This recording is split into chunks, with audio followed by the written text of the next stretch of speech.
श्री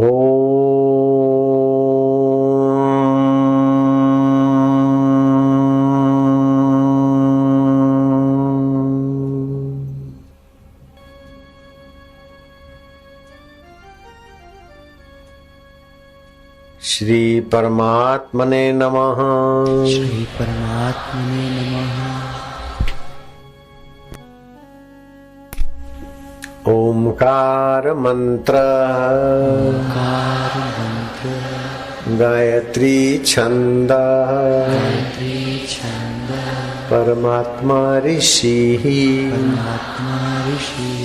अंतर्यामी देवता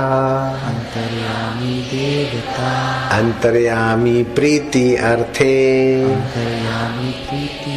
परमात्मा प्राप्ति अर्थे जपे विनियोग।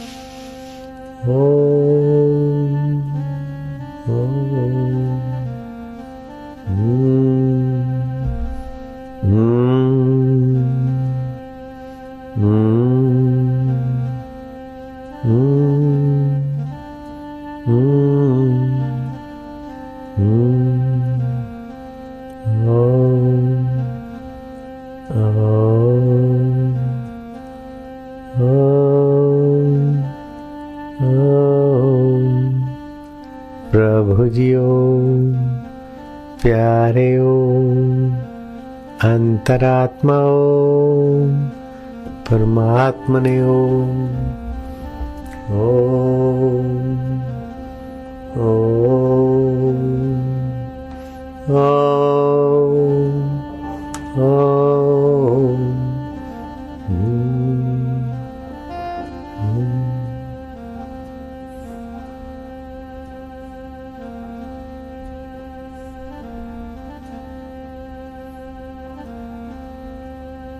ये भगवत उपासना में तल्लीन होते जाओ, इससे बुद्धि भगवत प्रसाद्या बन जाएगी। बहुत ऊंची यात्रा हो।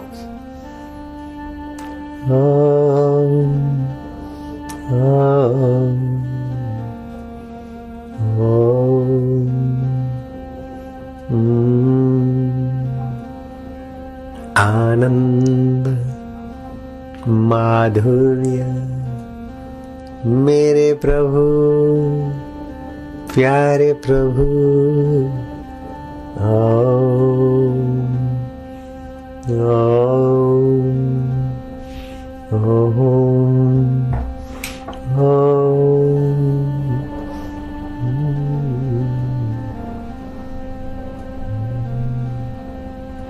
हर समय बोलना भी जरूरी नहीं है।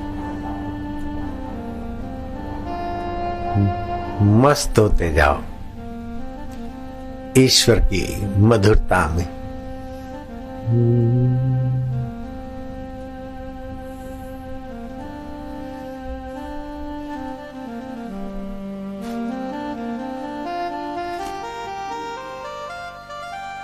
आनंद है, विश्रांति है। अपने तरफ से कुछ मत करो, खाली प्यार की सहिता में बातें जाओ। भगवान प्रेम स्वरूप है, सुख रूप है, हमारे हितैषी है, परम सुहृद है, हमारी बुद्धि में अपनी कृपा भरने में समर्थ है। हम भगवान की शरण है। हम ऐसे हैं वैसे नहीं, हम भगवान के। प्रभु जी प्यारे जी मेरे जी आत्मदेवा गुरुदेवा ओम स्वरूपा। कौन कहता है कि रंग नहीं चढ़ता? देखो भक्तों का बेड़ा तरता।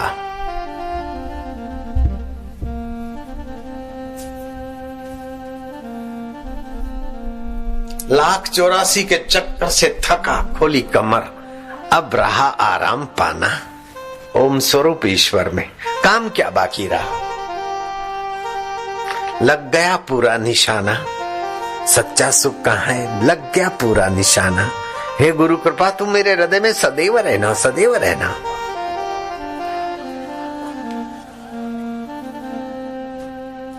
ओम आनंद, ओम माधुर्य, ओम गुरु जी, ओम प्रभु जी, ओम प्यारे जी, ओम मेरे जी। ओम ओम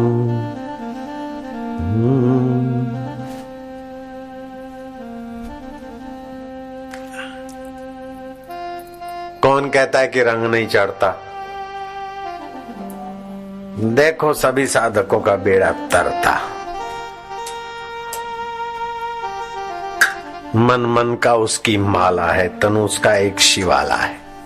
भगवान सत स्वरूप है, वो मेरे आत्मा है, चेतन स्वरूप है, उसी से हाथ उठता है। आनंद स्वरूप है, उसी का तो आता है।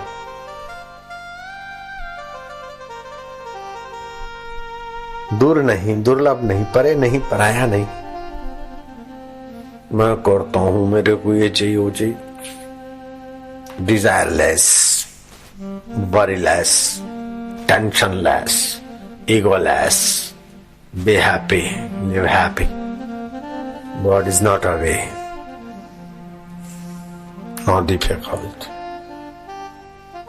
आनंद है, मस्ती है, माधुर्य है। लीलाम कर ले सुस्ती, हरि नाम की पीले मस्ती। मेरा ये हो जाए वो हो जाए, इस झंझट में पड़ो ही नहीं।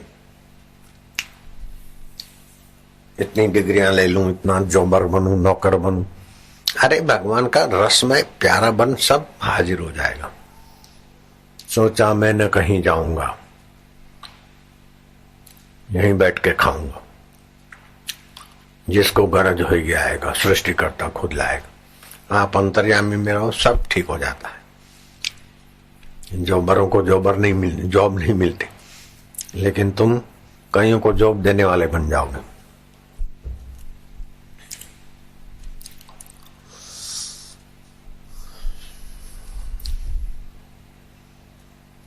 अर्थार्थी को अर्थ, भोगार्थी को भोग, पुत्रार्थी को पुत्र देने वाले हो जाओगे, मोक्षार्थी को मोक्ष देने वाले हो जाओगे। ऐसे तुम खजाने के मालिक हो। काय को जोबर बनते हैं, लेबर जोबर। आनंद, ओम आनंद।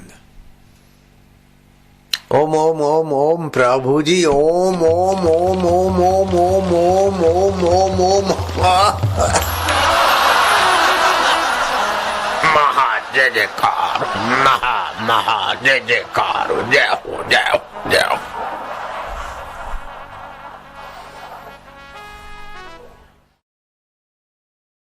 हे राम जी, जिसके हृदय में आत्मज्ञान रूपी सूर्य उदय हुआ है, उसका जन्म और कुल सफल होता है। हाँ, उसका जन्म सफल, उसका देखना सफल, खाना सफल, मिलना सफल, हंसना सफल, रोना सफल, सब सफल सफल सफल।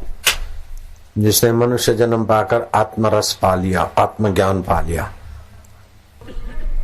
जैसे पूर्णमासी का चंद्रमा अपने अमृत को पाकर अपने में ही शीतल होता है, तैसे ही जो पुरुष आत्मचिंतना में अभ्यास करता है वही शांति पाता है। चंद्रमा जैसे अपने आप में शीतलता होता और शीतलता बरसाता है, सब पुष्ट होते। ऐसे ही ज्ञानी आत्मचिंतन करके आत्मरस पाके आप तो रसवान होता है, रस बरसाता है। श्याम पिया मेरी रंग दे चुनरियत। कृष्ण आत्मज्ञान में रसवान होकर क्लीम मंत्र से बंसी बजाकर यूं निगाह डालते, रस ही रस बरसाते। और ये बच्चे भी जोगी रे क्या जादू, ऐसा भी रस बरसा देते। नहीं बरसाते क्या?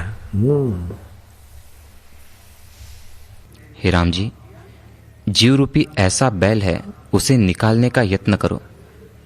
जब तत्व का अवलोकन करोगे तब चित्तभ्रम नष्ट हो जाएगा। हे राम जी, तत्व स्वरूप परमात्मा का अवलोकन करोगे तो जीव भाव नष्ट हो जाएगा। काम, क्रोध, लोभ, भय, चिंता, जन्म, मृत्यु सारी मुसीबतें जीव भाव में है, लेकिन जीव का वास्तविक तत्व देखोगे, तरंग बुलबुला झाग में ही झंझट है, लेकिन उनका तत्व देखो तो पानी पानी है, फिर झंझट होते हुए भी झंझट नहीं। ऐसे ही जीव भाव हटा तो फिर जन्म, ये अवतार सब मौज ही मौज है। ज्ञानी को जन्म मृत्यु नहीं होता। ज्ञानी 10-12 हो, एक कमरे में से दूसरे कमरे में गए तो क्या जन्म मरण। ज्ञानी तो सारा ब्रह्मांड हो जाता है, व्यापक हो जाता है। ज्ञानी तो 17-12 हो, नारायण कई बार आते तो उनको जन्म मृत्यु नहीं होता। राम जी रोते तो भी रोने का दुख नहीं होता। कृष्ण भागते तो भागने की कायरता नहीं छूटी उनको। और कृष्ण पूजे जाते तो पूजाने का अहम नहीं होता। ये सब रंगमंच पे क्या अहम। तुम राजा होके पूजे जाओ तो क्या अहम, और कंगाल होकर भीख मांगो तो क्या विषाद। रंगमंच पे तो खेल है, ऐसे ही सारी दुनिया खेल है। तत्व को जान लो तो सब खेल ही खेल है, आनंद ही आनंद है, मौज ही मौज है। हे राम जी, संसार रूपी समुद्र के तरने का उपाय सुनो। महापुरुष और संतजन मल्लाह है, उनका युक्ति रूपी जहाज है। युक्ति से तर जाते आदमी, मेहनत नहीं है, मजदूरी नहीं है। आज ध्यान भजन में जो रस आया उसमें मेहनत मजदूरी थी या युक्ति से बस मुक्ति।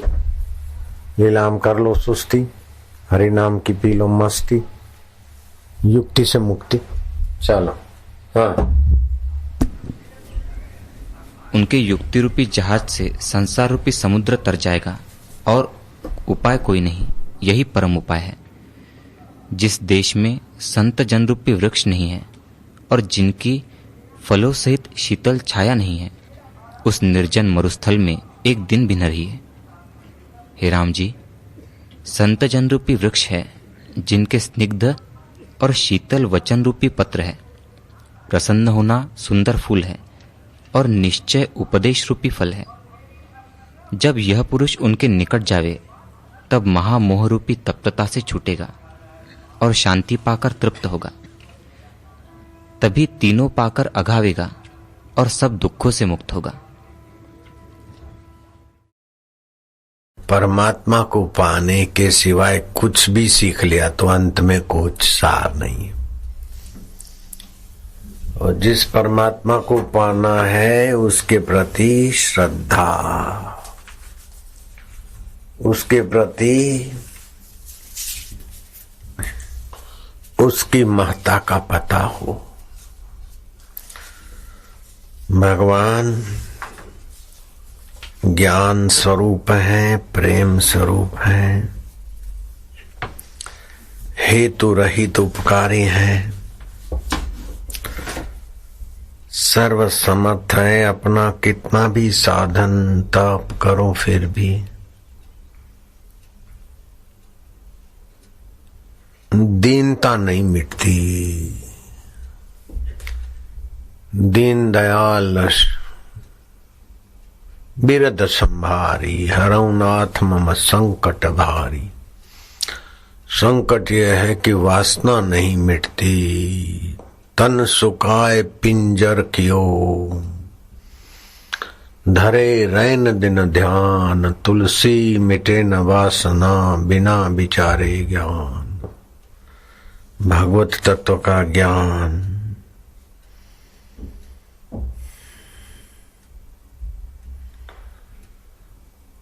ये भगवान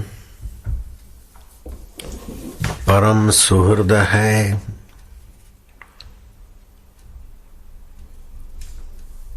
परम हितैषी है, परम समर्थ है।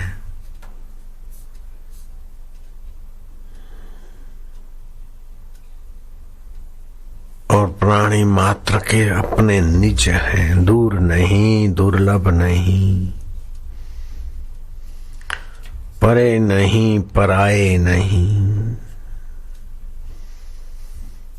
झट से प्रार्थना करो तो झट से सुनते। सेठ साहूकार मित्र सुना अनसुना कर दे, दूर हो, लेकिन वो जहां से प्रार्थना निकली वहीं मौजूद है।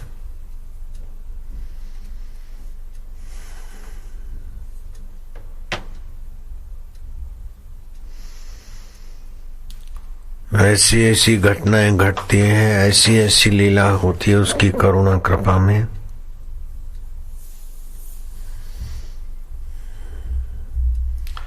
बिहार में भगवत प्रसाद शिक्षा विभाग में अधिकारी थे, डेप्यूटी डायरेक्टर से मिलती जुलती पोस्ट रही। भक्तपुर बाद में उनका नाम पड़ गया रूपकला जी महाराज। भगवत प्रसाद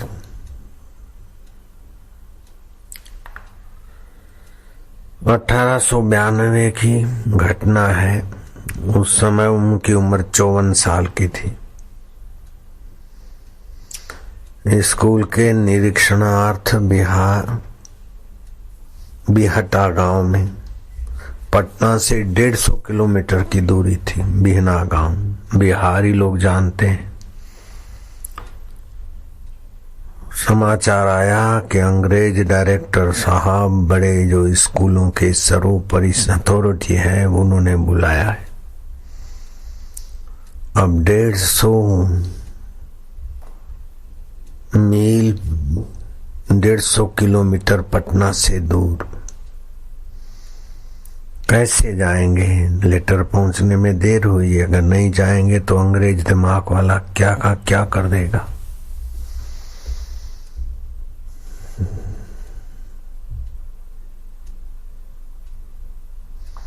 मिस्टर क्राफ्ट, जैसे एयरक्राफ्ट उड़ता है ऐसे मिस्टर क्राफ्ट भी उड़ती विजिट करते थे। और स्वभाव के तो कैसे होंगे, संकल्प कल्पना ही करो। पत्र आया है, किसी भी कीमत में हम पटना नहीं पहुंच सकते। 150 किलोमीटर का अंतर है बिहाट पटना में।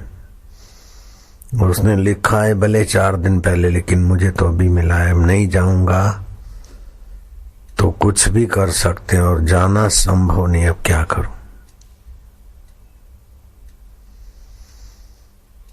डायरेक्टर मिस्टर फ्राट का दबदबा और अंग्रेजी शासन। ईस्वी सन 1892 की घटना है।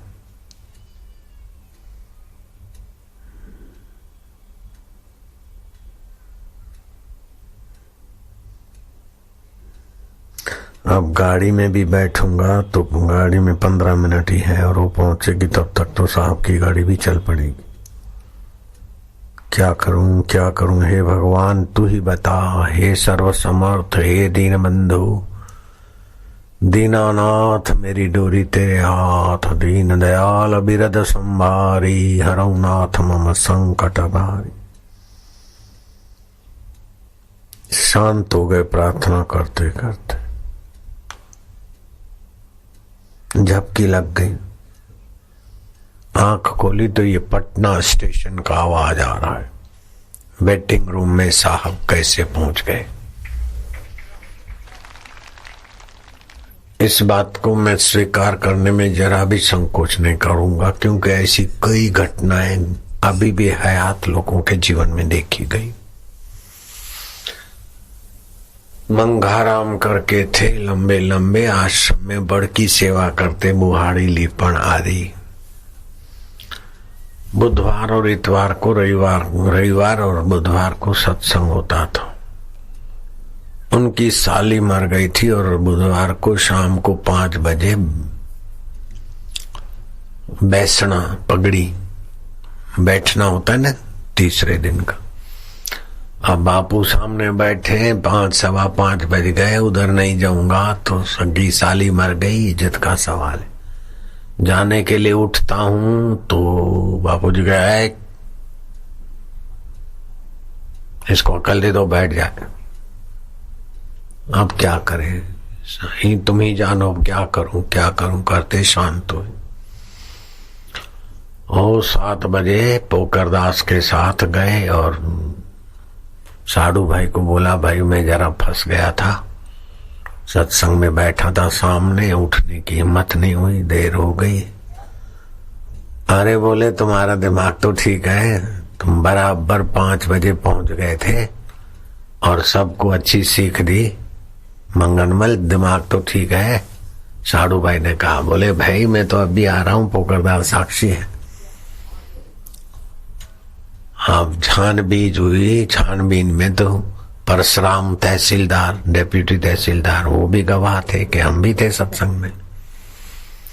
अब वो मंगाराम बड़दादा की सेवा करते हैं, वो बोल रहे हैं कि मैं तो वहां पर था सत्संग में, और ये कह रहे हैं कि तुम थे। अब और जिज्ञासा बढ़ गई, हवा फैली, तो सत्संग में जिन्होंने देखा उनकी भी संख्या बढ़ गई, और उसको क्या बोलते हैं गुजराती में बैसना बोलते हैं, सिंधी में पगड़ी बोलते हैं, उठामणा।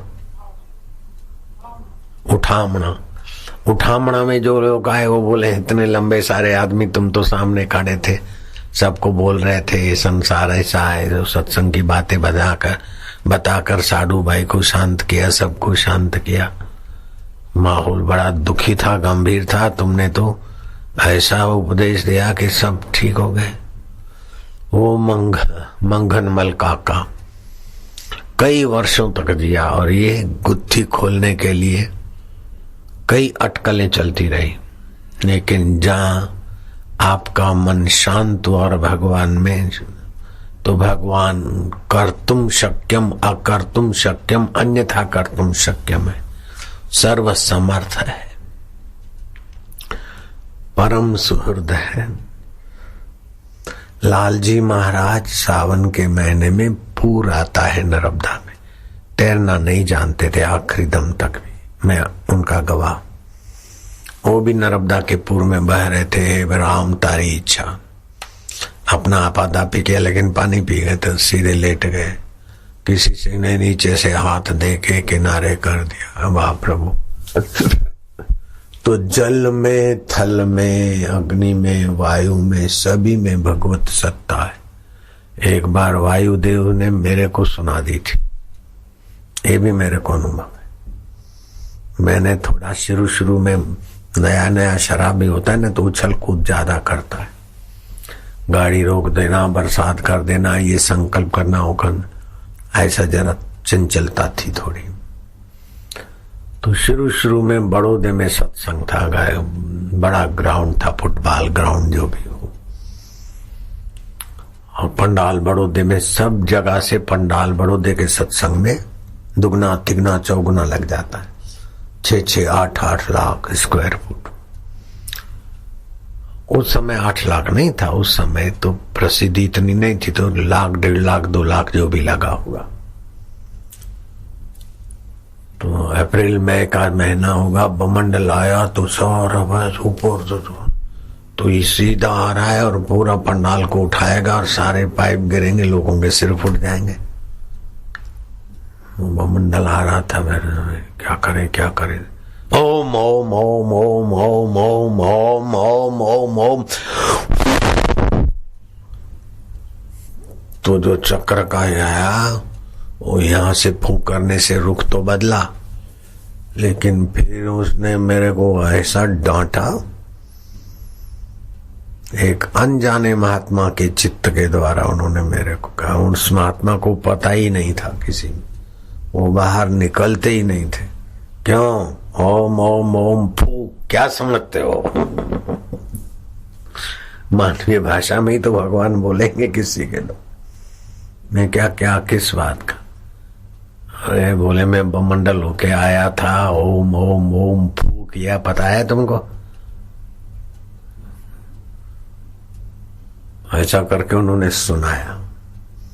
तो ये वायु देवता जड़ नहीं है, अग्नि देवता जड़ नहीं है, पृथ्वी देवी जड़ नहीं है, सब में चैतन्य परमात्मा भरपूर है। तो इस चैतन्य की सत्ता में मैंने पहले 1-2 बार सुनाया था कि नरसिंह मेहता की शिष्याएं रत्नाबाई और उसकी बहन नरसिंह मेहता के बहुत निकट थी, और कुप्रचार चला के युवतियों के साथ रात को 12, 1, 2 बजे 3 बजे तक भजन गाने का ढोंग करना, उनके हाथ से पानी पीना, उनकी सेवा लेना, ये सब पाखंड है। तो ऐसा कुप्रचार ने जोर पकड़ा। क्यों? कुप्रचार के पीछे होते तो धर्मांतरण वाले हैं, लेकिन अपने आदमियों को, नागर ब्राह्मणों को आगे कर दिया। तो नागर ब्राह्मणों को उकसाने में दिमाग काम कर रहे थे नरसिंह मेहता के खिलाफ। राम सुखदास महाराज अभी अभी शरीर शांत हुआ। वो जब 60 साल के थे तो ये धर्मांतरण वालों ने राम सुखदास के पीछे जैसे अपने पीछे साजिश की, ऐसे मारवाड़ियों को आगे करके राम सुखदास जी का ऐसा कुप्रचार किया, ऐसा कुप्रचार किया। वो इतने सज्जन सरल संत थे, इतने पवित्र, कि कोई पूछे कि राम सुखदास और आप में क्या फर्क है, तो मैं कहूंगा वो 100% पवित्र है, मैं 90%, 99%, मैं उनसे कम हूं। उनके सामने नहीं कह रहा हूं, उनकी गैर हाजिरी में भी कह रहा हूं। ये तो इतने पवित्र संत थे राम सुखदास। और ऐसे ऐसे गंदे आरोप उनके लिए, माइयां आती है, लड़कियां, क्या क्या मैं बोलूं तो मेरी जीभ खराब हो जाए। आखिर उस संत ने अन्न और जल का त्याग कर दिया। जब अन्न जल का त्याग किया तो शिष्यों के हृदय में, या फिर तो कुप्रचार वालों को कुछ कुदरती प्रकोप हुए, कुछ क्या हुआ राम सुखदास जी के से कुछ लोगों ने माफी मांगी। लेकिन वो जो धर्मांतरण वाले हैं, विदेशी मिशनरी, वो आगे नहीं आए हैं। जिन्होंने, जो हिंदू ही थे, उन्होंने माफी मांगी, बेचारों ने। सूत्रधार सामने नहीं आए थे। तो ये पिछले लगभग 1300-1400 वर्षों से ये चल रहा है, 1500 वर्षों से। अब अपन चलते उस बिहारी भक्त के पास। भगवत प्रसाद अपने गांव में बिहटा में सोच रहे क्या होगा। 15 मिनट में तो स्टेशन पे नहीं पहुंचेंगे, स्टेशन पे पहुंची गाड़ी मिलेगी नहीं, उसके पहले निकल जाएगी, हम देर से पहुंचेंगे। और गाड़ी मिल भी गई लेट से तो हमारी गाड़ी पहुंचे उसके पहले तो वो तिश्मार खान मैंने मिलावट किया है, कथा में ऐसा नहीं लिखा है। वो गुस्सेबाज, order, law and order, order is the order, अंग्रेज कैसा चलाते थे हिंदुस्तानी अधिकारियों को, तो वो बेचारे उस समय के होंगे, वो जानते होंगे। लेकिन ऐसे करते करते झपकी आ गई तो आंख खुली। पटना विश्राम गृह वेटिंग रूम में, पटना से इधर की दिल्ली की ओर जाने वाली गाड़ी वहां खुली। बोले पटना से कैसे? बीहट में तो झोंका आया और आंख खुली तो पटना के वेटिंग रूम में। अभी उस साहब की गाड़ी आना बाकी है, बिफोर ये पहुंच गए। इसके कई प्रमाण मिल सकते हैं, रामायण भी इसका साक्षी है। हनुमान जी सीता जी को खोजते खोजते भूख और प्यास से व्याकुल हुए, पेड़ पे चढ़े तो दूर दूर कहीं कुछ पेड़ दिखाई दिए, पक्षियों का आना जाना दिखाई दिया, को वहां पानी होगा, जीवन की संभावना होगी, तभी पक्षी वहां पहुंचे। तो एक बड़ा सुंदर सात्विक आश्रम दिखा। तो आश्रम के अधिष्ठाता से पूछना चाहिए, तो उधर गए तो ध्यानस्थ महिला, उसका नाम था स्वयं प्रभा, उधारी प्रभा नहीं, स्वयं प्रभा। अच्छा, तो तुम श्री राम दूत हनुमान जी हो? सीता को खोजते खोजते भूख प्यास से व्याकुल होकर इधर आए हो? तो हनुमान जी तो देखते ही रह गए। उस समय मोबाइल नहीं था।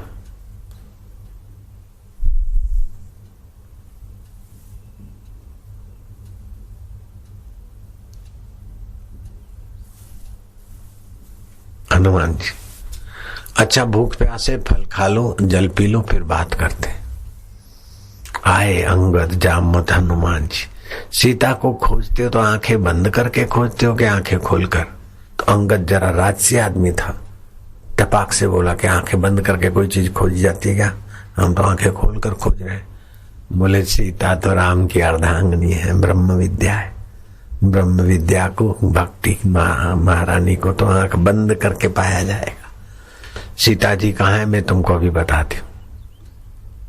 तनिक गोता मारा, बोले सीता जी को इधर क्यों खोजते हो? दरिया के पार रावण की अशोक वाटिका में बैठी और त्रिजटा उनकी सेवा में है। तो दासी रावण की, लेकिन सीता जी के प्रभाव से वो सीता जी के थे। तो दरिया किनारे कब पहुंचेंगे? 1 महीने की अवधि मिली है, वो तो अभी 2 दिन बाकी है। दरिया किनारे पहुंचना मुश्किल है। बोले चिंता ना करो, आंख बंद करो और फिर आंख खोलना तो तुम दरिया किनारे हो गए सब के सब। स्वयं प्रभा ने एक झपकी आंख बंद की और खोली तो ठांडे सकल सिंधु के तीरा, रामायण में आता है। तो इस शास्त्रीय प्रमाण से और मेरे भक्तों के जीवन की घटना से, और भी कई है घटनाएं। लालजी महाराज का रामू भी एक कमरे में था, बाहर से ताला लगा दिया, सुबह देखे तो कोई नहीं, खोजा तो जाके मंदिर में मिले।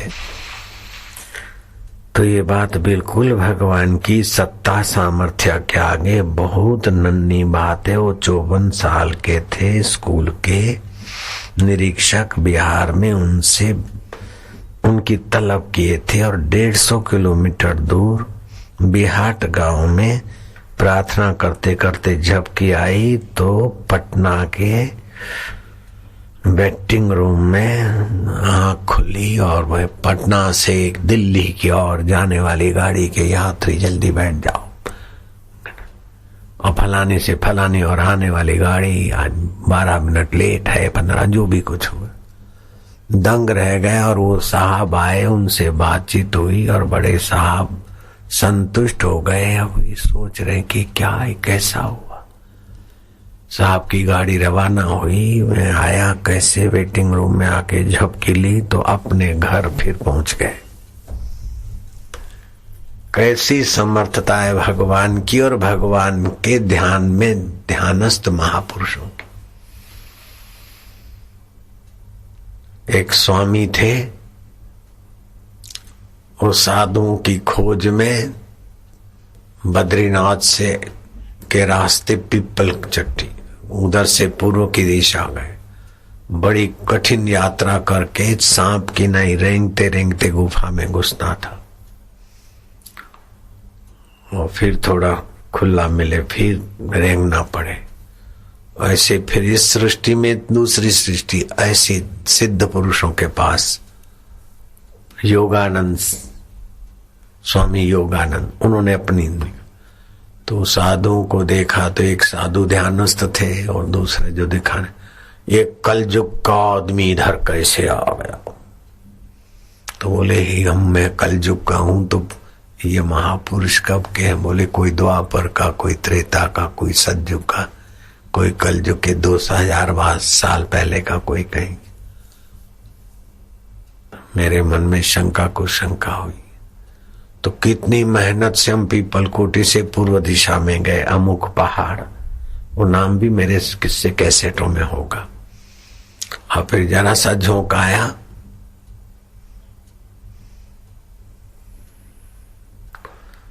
मृत्युंजय पहाड़ अथवा मृत्युस्रत पहाड़, अभी भी होगा वो, लेकिन खोज के थक गए, दोबारा मिले ही नहीं वो रास्ता। ऐसे ही गिरनार में एक साधु जा रहे थे और सिद्ध पुरुषों का दर्शन करना था, और कोई आदमी ने कहा अच्छा चलो, और गए। और महाराज उसी समय दूसरे दिन 1-8 घंटा भी उनको उसी रास्ते छोड़ गए। बच्चे बोल रहे थे कि आज तो शनिवार है, रविवार की भी छुट्टी है। तो महाराज ने कहा नहीं बेटे, आज तो शुक्रवार है। बोले महाराज, अरे बोले शुक्रवार को हम चले थे, एक साधु मिले थे, थोड़ी देर घूम के आए। बाद में पता चला कि एक दिन उनकी सृष्टि, यहाँ का एक दिन बीत गया उनके सृष्टि में, गिरनार की अदृश्य साधुओं की समाधि की जगह पर जो समय बीता वो यहाँ की दुनिया में एक दिन बीत गया, वहां के तो मानो अभी गए देख के आए। ऐसा भी होता है। तो सृष्टि में भी सृष्टियां होती है, जैसे आप जी रहे हैं तो आपके अंदर भी कई करोड़ों बैक्टीरिया जी रहे हैं, नहीं जी रहे हैं साइंस के हिसाब से। उनका भी अपना लॉबी है, हानिकारक जीवों की लॉबी, हितकारक जीवों की लॉबी, ऐसे वो। तो ये सर्वशक्तिमान सर्वेश्वर परमेश्वर की अद्भुत लीला है और वो अत्यंत निकट है। उसके जैसा निकट कोई मित्र नहीं, कोई स्नेही नहीं, कोई सखा नहीं। वो छोटे से छोटे व्यक्ति के भी सुनता है। सत्य के विश्वास से उसे अपना माने, अंतरात्मा माने, चैतन्य माने, परमेश्वर माने, समर्थ माने। अपनी असमर्था, भाई मेरी वासना नहीं मिटती है, मैं कितना भी चतुर होता हूं मेरा दुख नहीं मिटता, तो हे दुखारी, ईश्वर की महानता और अपने पुरुषार्थ और बल की तुच्छता समझ में आ गई तो आर्त भाव से जब प्रार्थना निकलती है, बहुत बहुत कुछ अजगैबी करुणा कृपा मिल जाती है। नरसिंह मेहता पर सामाजिक दबाव पड़ा के गांव के चौराहे में बैठकर भजन गाओ, अपने घर में नहीं।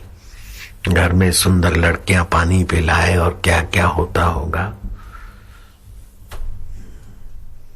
तो हर रोज 12 बजे वो पानी पिलाने वाली रत्ना को लगा के भाई ने और बाप ने तो चोटा पकड़ के मार पीट के कमरे में बंद कर दिया है।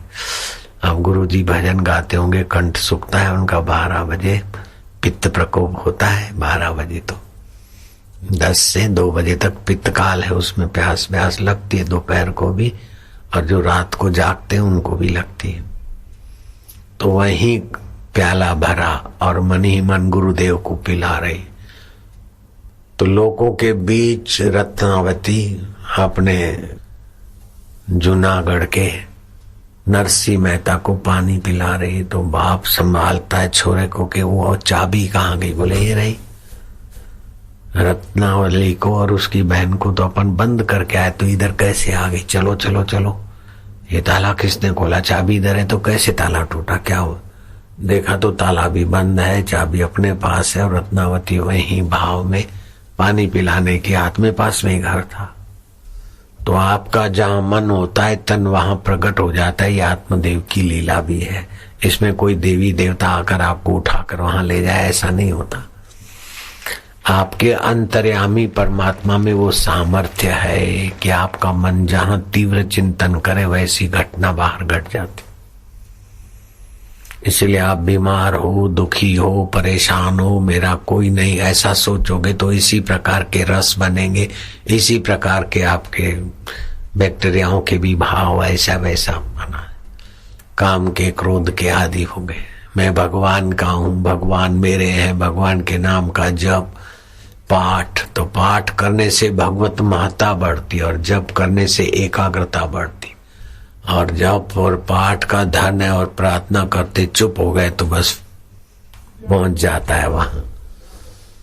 बाबा केस तो ऐसा था, छूटने का सवाल ही नहीं था और मेरे पति निर्दोष छूट गए। सरकार के खिलाफ केस था और सरकार ने ऐसा किया था, इतनी लोबियां थी। कुछ भी हो, भगवान के सामर्थ्य के आगे मनुष्य की साजिशें कोई महत्ता नहीं रखती।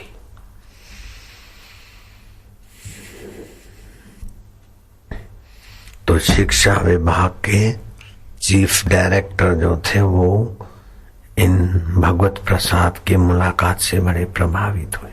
लेकिन भगवत प्रसाद उसी से प्रभावित हुए कि जिसने जरा सी झपकी में पटना के विश्राम घर में पहुंचा दिया। और विश्राम घर में अब कैसे जाऊं, क्या करूं? झपकी आई तो घर पहुंचा दिया, और पहुंचाने वाले की शरण में कैसे पहुंचूं?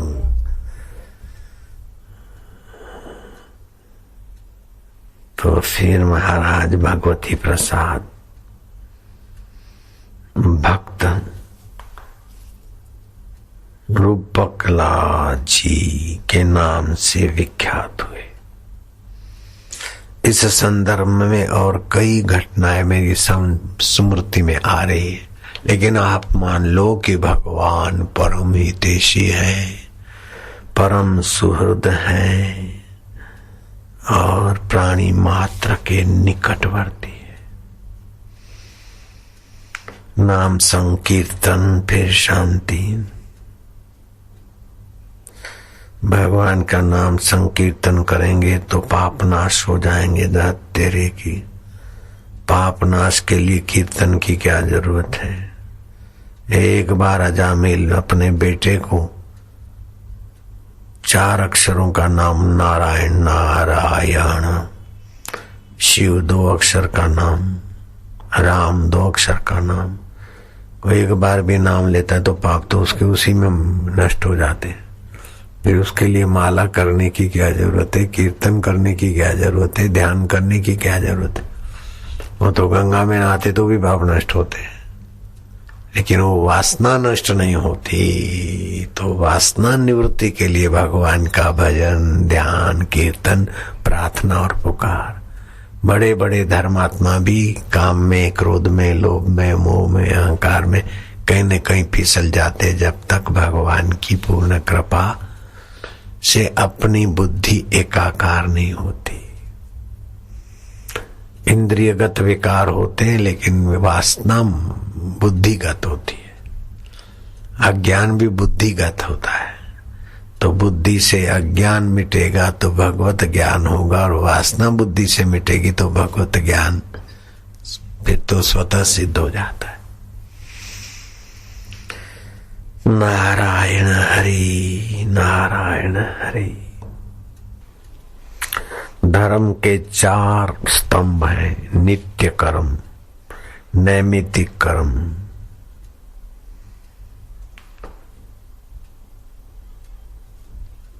काम्य कर्म और प्रायश्चित कर्म। नित्य कर्म अर्थात संध्या, स्नान आदि, अर्घ्य आदि ये नित्य कर्म है। नैमित्तिक कर्म संक्रांति है, एकादशी है, ग्रहण है, कोई यज्ञ याग आदि कुछ निमित्त हुआ, उस कर्म को नैमित्तिक कर्म कहते। काम्य कर्म, मैं ये करूं तो मेरा ये दुख मिट जाए अथवा ये उपलब्धि हो जाए, कामना पूर्ति के लिए कर्म किए जाते। और चौथे होते प्रायश्चित कर्म। जाने अनजाने अशुद्ध खा लिया, अशुद्ध बोल दिया, अशुद्ध कमा लिया, तो ये अशुद्ध की गंदगी को हटाने के लिए होता है प्रायश्चित कर्म।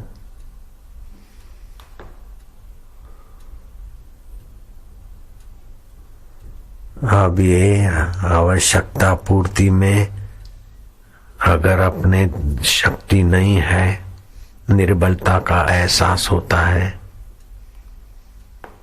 तो उस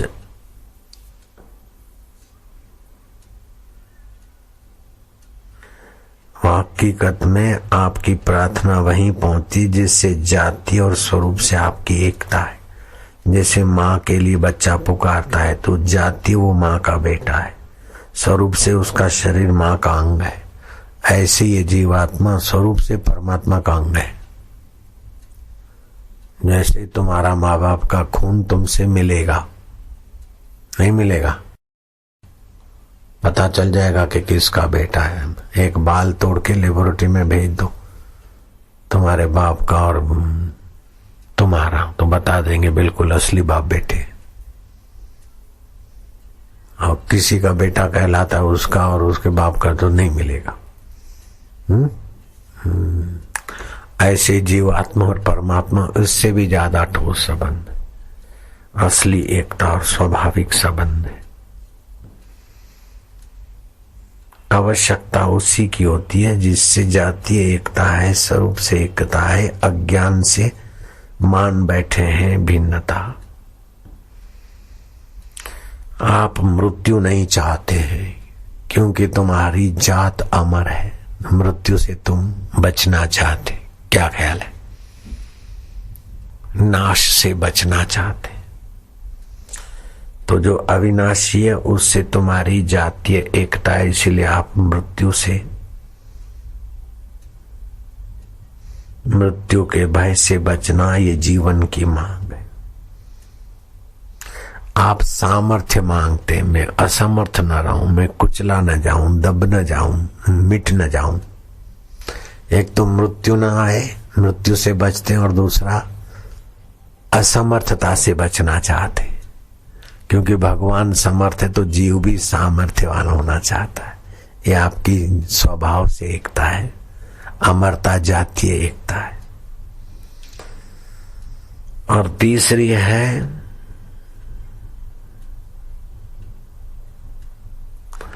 आप पवित्रता चाहते हैं, फिसलाहट नहीं चाहते। गंदगी में गिरे तो तुरंत आप सोच, काम में गिरे फिर पश्चाताप होता है, ये ठीक नहीं है। क्रोध आया आप फिर बोलते ये ठीक नहीं है। गंदगी आप नहीं चाहते, आप पवित्रता चाहते, तो आपकी मूल पवित्र से एकता है। भूल से जो पवित्र नहीं है उसको मैं माना है, जो नित्य नहीं है उसको मैं माना है, जो असमर्थ है बेचारा, गर्मी सहने में असमर्थ, भूख सहने में असमर्थ, प्यास सहने में असमर्थ, उस शरीर को मैं माना है।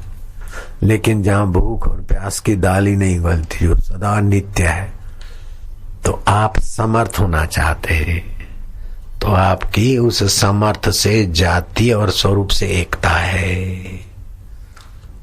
गॉड नित्य है तो आप भी नित्य हैं, लेकिन गलती से अनित्य शरीर को मैं मान बैठे। भगवान में अशुद्धि नहीं है तो जीवात्मा में भी कोई अशुद्धि नहीं है। ये तो है मन में, शरीर में, विकारों में।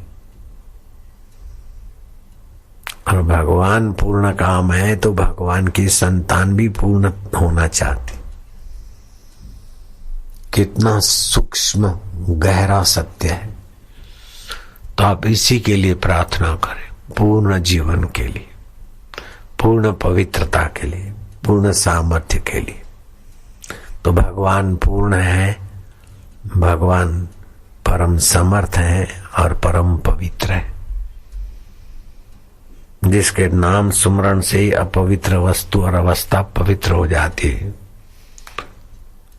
अपवित्रो पवित्रो वा, हम पवित्र हैं चाहे अपवित्र हो, सर्वस्थांगतो विवाह, ये सुमृत पुंडरीकाक्षाय आभ्यंतरम बाह्यम शुचि। अंदर और बाहर की शुचि हो जाती उसके नाम से। तो उसका नाम और उसकी प्रार्थना और उसमें विश्रांति,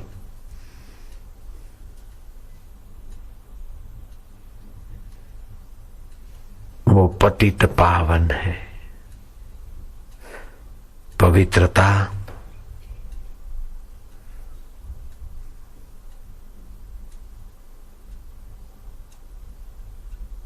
उसका सहज स्वभाव है, अमरता उसका सहज स्वभाव है। हम उसी के, उसमें शांत होते जाए तो परमात्मा साक्षात्कार सरल हो जाता है। ओम शांति, ओम माधुर्य। नारायण हरि, नारायण हरि।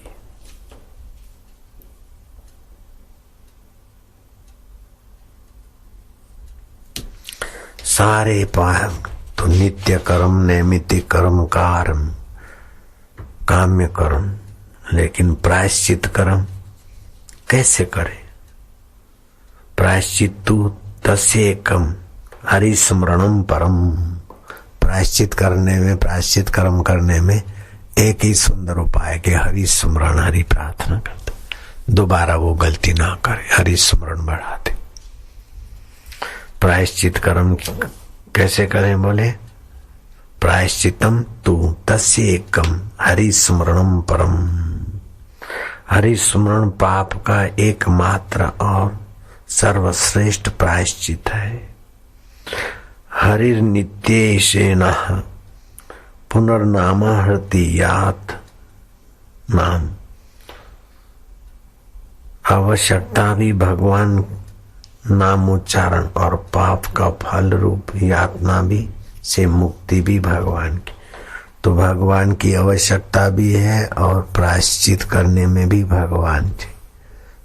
तो भगवान पाना है तो भी भगवान नाम, और प्रायश्चित करना है तो भी भगवान नाम।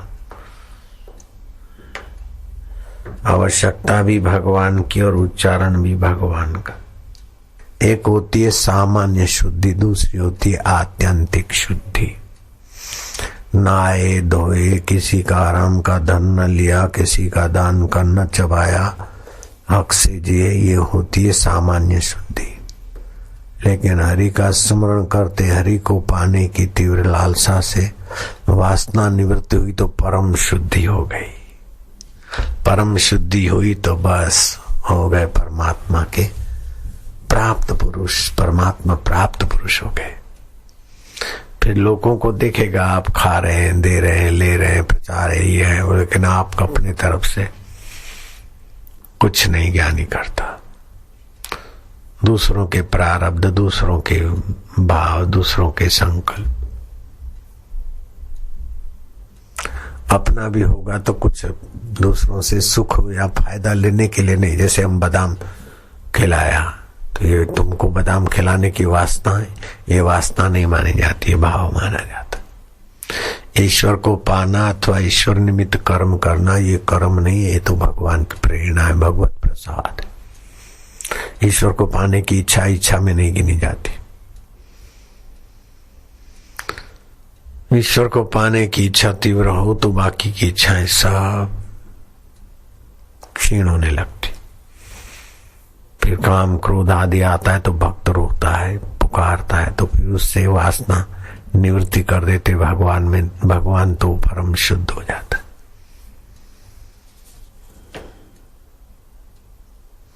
हरि स्मरण पाप का प्रायश्चित एकमात्र अमोघ साधन है। जब से मन एकाग्र होता है और पाठ आदि से उसकी महत्ता जानता है, इसलिए जप हितकारी है साधक को। और जप भी ऐसे करे, सुमरण ऐसा कीजिए खरे निशाने चोट, मन ईश्वर में लीन हो हले न जीवा होठ। ये दशा ना आए तब तक हरि ओम ओम ओम ओम ओम होठों में जपते जाओ। ओम परमात्मा ने नमः, ओम ओम ओम ओम। फिर कंठ में जपो ओम ओम अथवा राम राम, शिव शिव, हरि नारायण, जिसमें भी प्रीति हो। फिर हृदय से जपो, हृदयश्वर का रस बढ़ता जाएगा और कामनाएं मिटती जाएगी।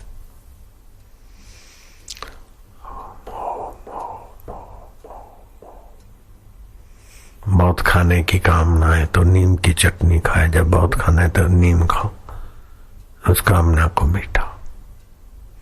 कई से मूर्ख ऐसा खाते कि फिर उल्टी हो जाती। अब ये सीजन है, कुछ भी गड़बड़ खाया तो लूज मोशन हो जाते। डरना नहीं, लूज मोशन को बंद करने के लिए दवाई लेने की जरूरत नहीं है। 2, 4, 5, 6 आती तो ठीक है, और ज्यादा आते तो खिचड़ी में अथवा भात में थोड़ा घी डाल के खा लो, एकदम लूज मोशन ठीक हो जाएगा।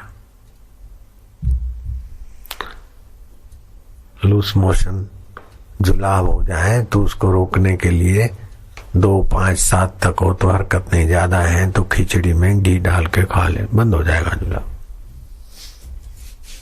अथवा बादाम चबा ले, अथवा 2, 4 काजू चबा ले। ये मैंने प्रयोग नहीं किया, खिचड़ी वाला तो है पक्का। कैसा कैसा खोजता हूं तुम्हारे लिए, बोलो। हमारे साधक भी दूसरों के लिए आधे डॉक्टर बन जाते।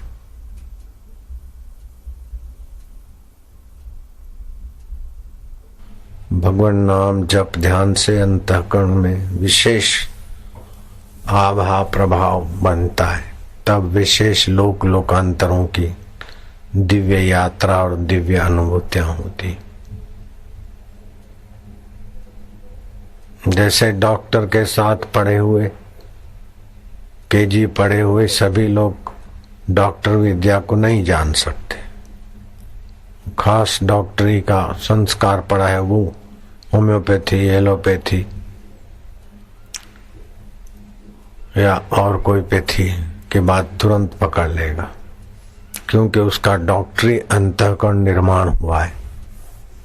ऐसे भगवतीय अंतःकरण बनाना पड़ता है, तब भगवत धामों में, भगवत लोकों में स्वर्गीय अंतःकरण बनाते तो स्वर्ग लोक में जाते। ये साधारण अंतःकरण तो यही जीवों के अंतःकरण घूमते, ऐसे घूम के फिर यात्रा करता है। तो पर्व, गुरु मंत्र, जाप, ज्ञान, इससे अंतःकरण दिव्य बनता है। जैसे एक ही गांव के 10 लड़के, उसमें से एक प्रधानमंत्री बना, लेकिन उसी गांव के लड़के आगे चल के कोई जूता चप्पल भी सीता है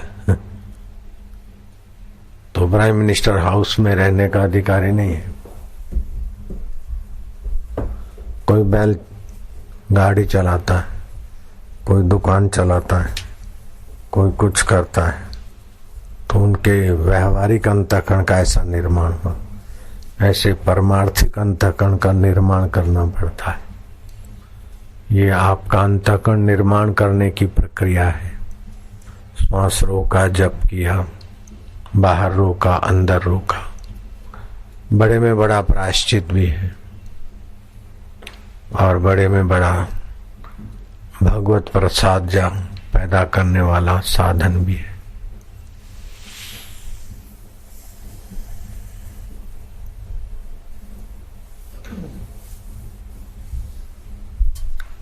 प्रधानमंत्री दया कर दे, गडरिये को कलेक्टर नहीं बना सकता है।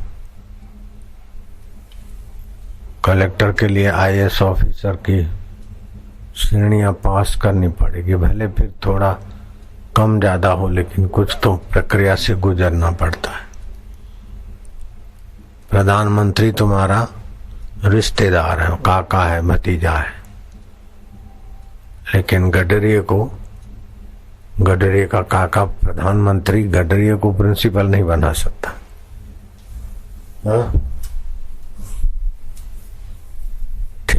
ठेला चलाने वाले को कलेक्टर की कुर्सी पे प्रधानमंत्री नहीं बिठा सकता। उसको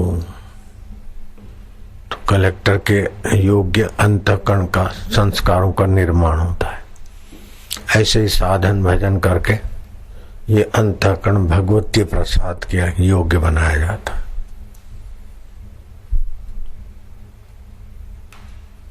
शुरू में आए थे तब जो अंतःकरण था, जो मन था, जो मान्यता थी, सत्संग में आते गए तो कुछ पहले की मान्यता बबलू जैसी लगती। जब करे कछु काल सत्संगा, तब होवे भेद भरम भव भंगा। भेद बुद्धि, भगवान दूर हैं, दुर्लभ हैं, परे हैं, इस बुद्धि का एक दिन में भंग नहीं होता, कुछ काल सत्संग करने से होता है। भेद भरम, शरीर हम नहीं है, मन हम नहीं है, लेकिन मन के दुख को अपना दुख, शरीर की बीमारी को अपनी बीमारी मानते। कुछ सत्संग करे तो धीरे धीरे वो भेद भरम मिटता है।